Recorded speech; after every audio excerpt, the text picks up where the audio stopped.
Sky darkens. And flames. And cut. That's great. Good. We've got that. That's Fabo. Fabo. Thank you very, very much. Yay! That's the one. Hey, well, thank you very much, everybody, for a great first block. And have a great break. Everyone's having a break, and we will see you back here soon enough. Ladies and gentlemen of the second unit, that is a wrap on block 1.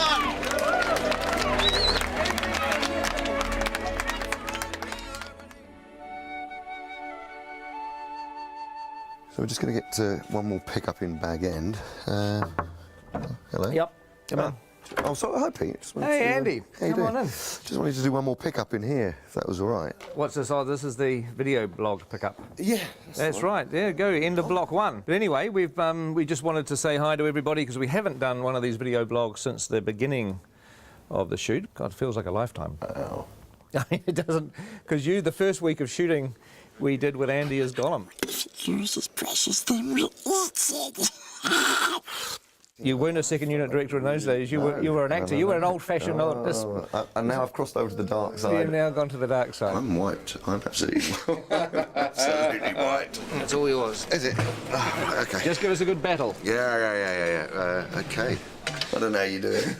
It's You get tired. I always just tell people I get exhausted at the end of the first couple of days and stay exhausted until it finishes. We have 250 days of shooting on these 2 Hobbit movies, and I think it's a much better way to divide that up into 3 blocks and then have some time to edit what you've done, look at it, hand visual effects shots over to the CGI guys. You can really focus on the script revisions. It's a much smarter way to shoot these big films. Yeah, on something of this scale too. I mean, when we got the given our T-shirts, which said 54 days down, 200 to go, I have to admit, I don't know how great it was.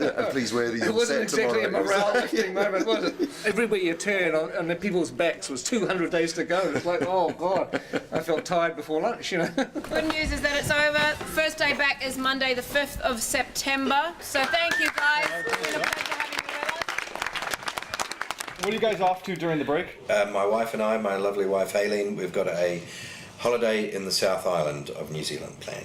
And my lovely, gorgeous wife Nicole and I are just going to work on the house. I'm leaving shortly after talking to you for London, which is a long journey, by plane, and once there I immediately go into production of a play I'm going to do by Eduardo de Filippo.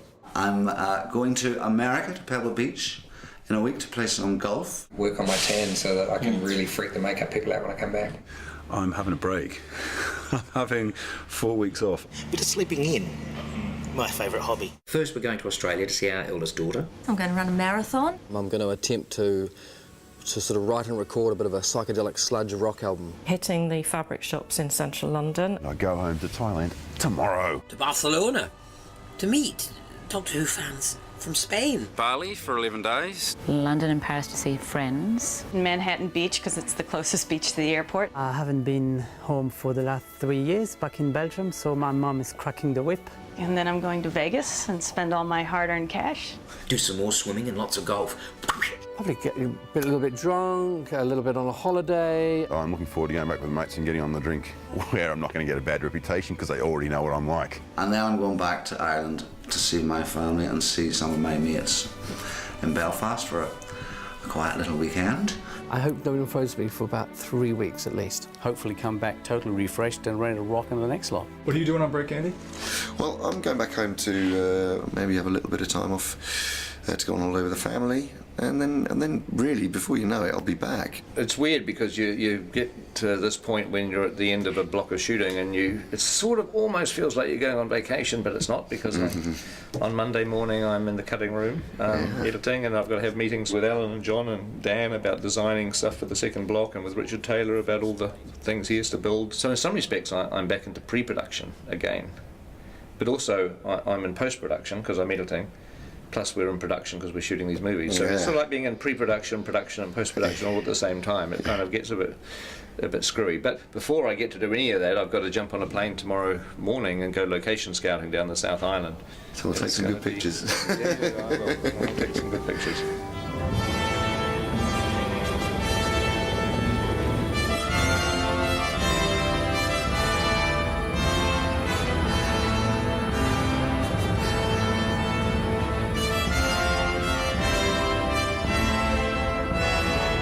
Since we're going to be doing location shooting during our next block of shooting, it's really time to have to nail everything down.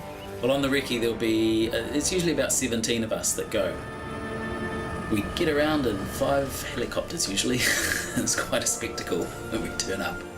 Peter, Caro, Zane, Bridget, Andrew, Dan Henner, Simon Bright, art director, Steve Ingram, John Howe, Alan Lee, Eric Sandin, we have Tony Keddy, the grip, Reg Garside, gaffer, myself, location scout Dave Comer joins us, and Peter's assistant Sebastian, the ever faithful Sebastian's there. Here on the mountains, I put my hand out and a cup of tea slides into it. That's what we like. There's even a Starbucks up here in the Southern Alps. Slippery, hard to walk and juggle a cup of tea at the same time on this sort of... I know, it's no mean feat.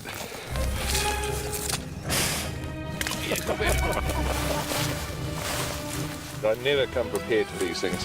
I always somehow imagine it's going to be dry and warm and nice. At least it's not raining.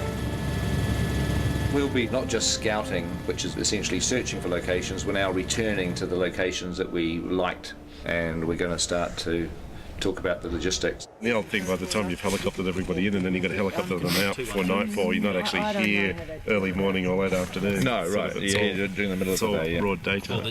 Yep. Unless you camp out here.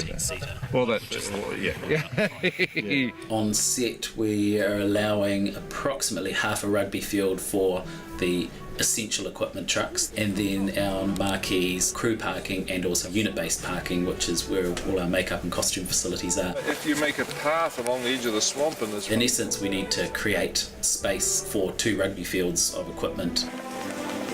It's weird on locations because you're standing in the middle of a mountain or a valley or some beautiful place, and you're having to figure out, where are we going to put the crew tents? Where are people going to get changed? Where are the portaloos going to go? Because all that stuff has to be where you're not going to want to point the camera. You could have Gandalf and the dwarves running up over this brow here and scurrying, hiding down behind these rocks, and just as they get there, you crane up and there's one. The last thing you want to find out in 6 months' time is you're standing on this beautiful mountain and saying, wow, this is exactly the shot I want to do, and you find you've got, 20 portaloos right in front of the camera.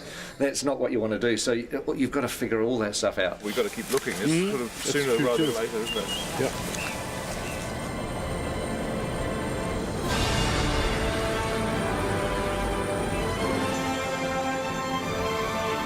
We'll be flying, I don't know, maybe 30 locations, some locations probably. We're shooting locations around the Mackenzie country, around wilder landscapes below Mount Cook. And we will also be shooting around Dunedin Way, more beautiful stone, rock, wild country, and that's quite exciting because it's an area of Middle Earth we haven't visited before. That big rock could be part of the house, couldn't it? Yeah. Where we're scouting presently for the edge of Mirkwood and the Anduin grasslands is south of Queenstown. It's pretty incredible. And shooting that? We're still searching and trying to work out how we're going to shoot Lonely Mountain, Misty Mountain paths. Lonely Mountain should be by itself, but you can look over in that direction there. There's still a few rivers that we're scouting for. I think we're getting pretty close to photographing every decent river in New Zealand now. It would be quite funny to have 13 barrels all in the middle of this thing. Yeah, with the guy shouting, come on, get on with it. Come on, move ahead, get on, go faster. Is it a floater? It's quite heavy.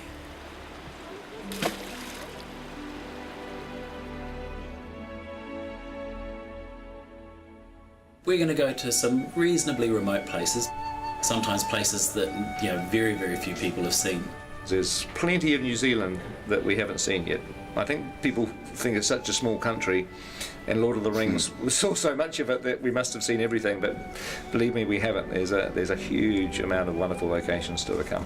Quite a pretty spot, isn't it? That's great, it's a great spot.